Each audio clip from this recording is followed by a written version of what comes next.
What happens when you turn U.S. post offices into banks? There's a new proposal in Congress to do just that. And if it gets bipartisan support and actually works, it's meant to provide banking to millions of low-income Americans. The latest stats show 7% of U.S. households don't even have a bank account. Another 20% turn to expensive and often predatory options like payday lenders. Senator Kirsten Gillibrand of New York put together a postal banking plan to change that.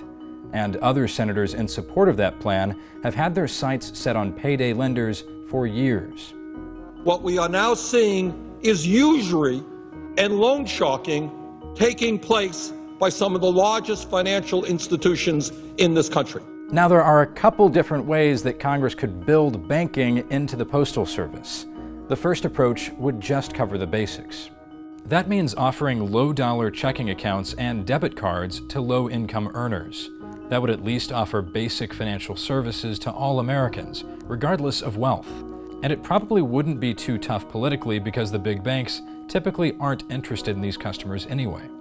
But Gillibrand's proposal would go further, allowing the Postal Service to also make loans of up to $1,000, with a super low interest rate around 2%, even to the poorest Americans.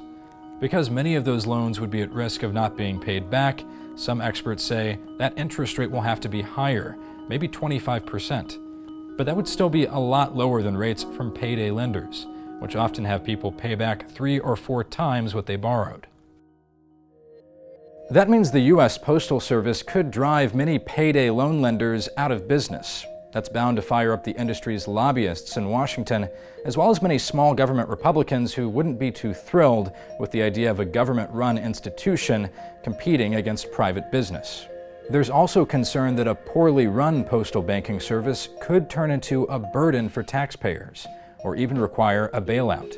But experts estimate the plan could actually be a financial boost for the Postal Service, adding billions of dollars in revenue each year. And as wild as the idea sounds, it's actually not new. More than 80 nations around the world, including the United Kingdom, Japan, and China, have post office banking. The U.S. itself had postal banking for much of the early 20th century, until the Johnson administration didn't think it was necessary. But if Gillibrand and other progressive senators get their way, it could be making a comeback.